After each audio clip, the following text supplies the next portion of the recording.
سلام، من مانیا نورا هستم و امروز میخوام روش دوخت این مدل پاپیون رو که برای کار کفش مورد استفاده قرار میگیره بهتون آموزش بدم. یه نکته ای که توی پاپیون های کفش باید بهش دقت بکنید اینه که پاپیون هر لنگه کفش باید قرینه لنگه دیگه باشه، یعنی این قسمتمون که روی کارمون قرار داره قرینش قسمت بالایی روی کار قرار داره. به این صورت اگر که دوتا لنگه کفش به یک شکل باشن نمای جالبی نداره. بریم که با هم آموزش رو ببینیم. وسایلی که برای دوخت این مدل پاپیون بهش احتیاج داریم: متر خیاطی، گیره کاغذ، سوزن خیاطی، نخ و سوزن، چسب حرارتی، پنس، دستگاه برش روبان که اگر این دستگاه رو ندارید میتونید از قیچی و فندک استفاده بکنید. برای دوخت این مدل پاپیون ما از روبان گروگرن استفاده میکنیم. به اندازه عرض روبان از سر روبان فاصله میگیریم. روبان رو به این شکل تا میزنم، برمیگردونم به این صورت، به این شکل.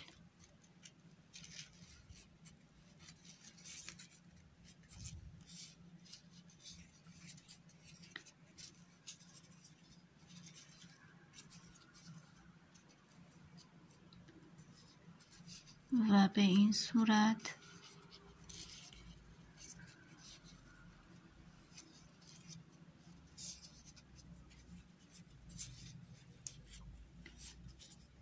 به این شکل کارم به این شکل در میاد. این قسمت رو یه سوزن بهش میزنم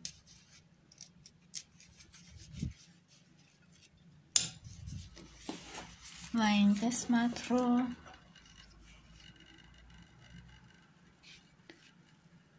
با استفاده از دستگاه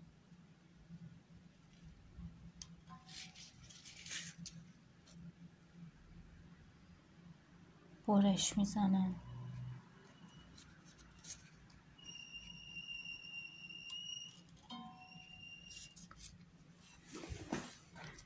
به این صورت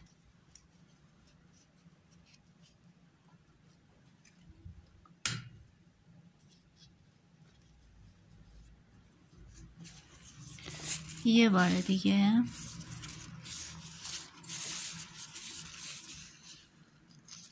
به اندازه عرض روبان از لبه کار فاصله میگیرم.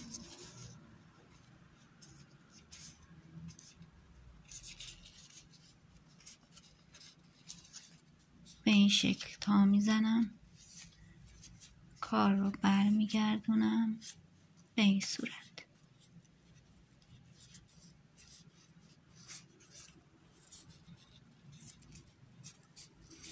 به این شکل تا میزنم و در نهایت کار من به این صورت در میاد.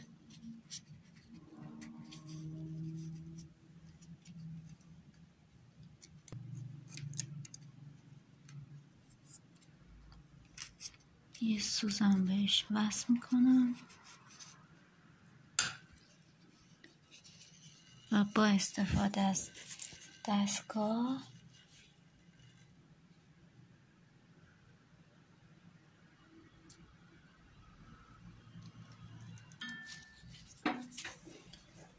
کار رو به این شکل برش میزنم.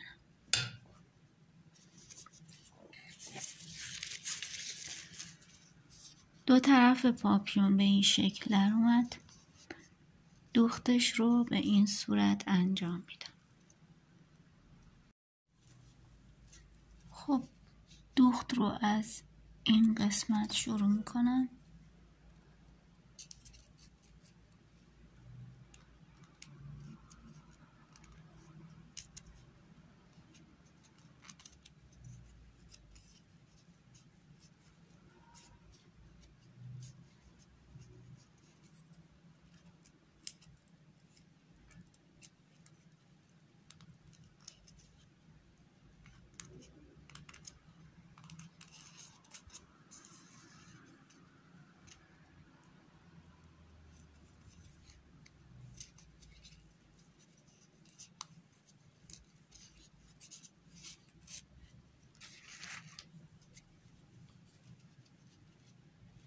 به این شکل.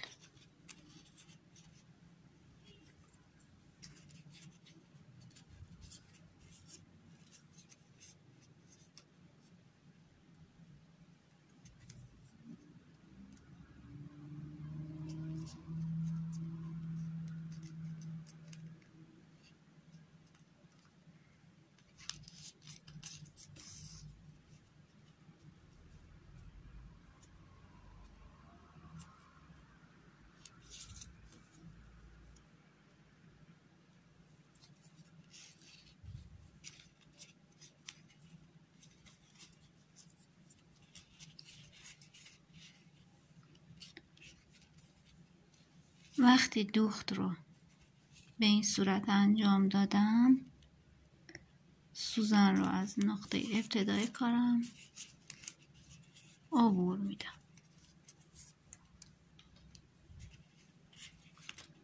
و به این صورت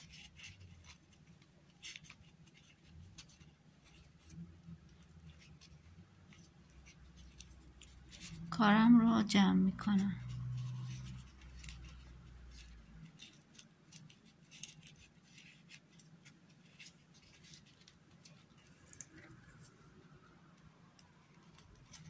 نخ رو پشت کارم محکم میکنم.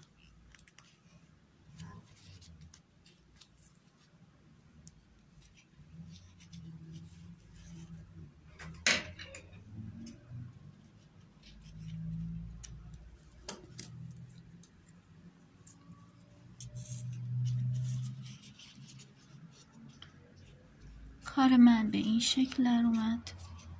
روبان وسط پاپیون رو آماده میکنم و میچسبونم. برای قسمت وسط پاپیون یک روبان به طول 9 سانتی متر جدا کردم. حالا به این شکل روبان رو تا میزنم و با پنس میگیرمش.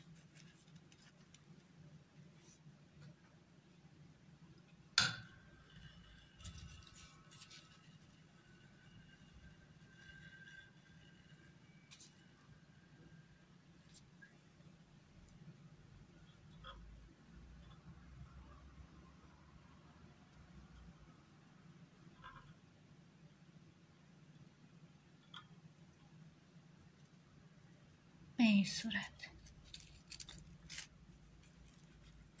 طرف دیگه روبان رو هم به همین صورت به هم میچسبونم.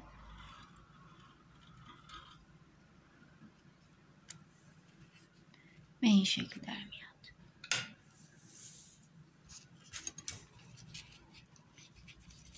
روبان رو دور قسمت وسط پاپیون میپیچم.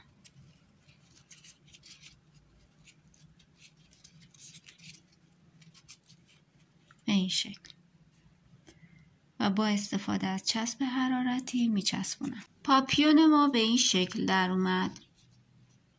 حالا برای لنگه دیگه کفش که قرینه این پاپیون هست و در واقع به این صورته، ما به این شکل تا میزنیم.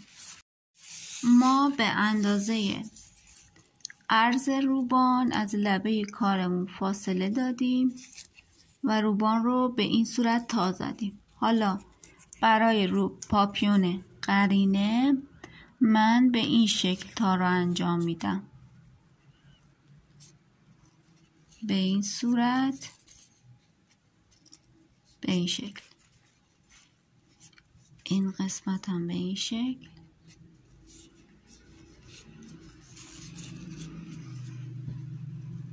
و به این صورت این قسمت رو تا میزنم و روی کارم برمیگردونم.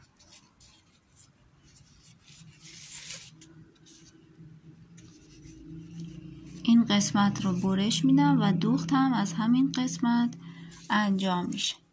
حالا اگر که ببینید این قسمت پایینش روی کار قرار داره و این پاپیون قسمت بالاییش روی کار قرار داره و این دوتا پاپیون قرینه همدیگه در میان، مثل این دوتا پاپیون که قرینه شدن.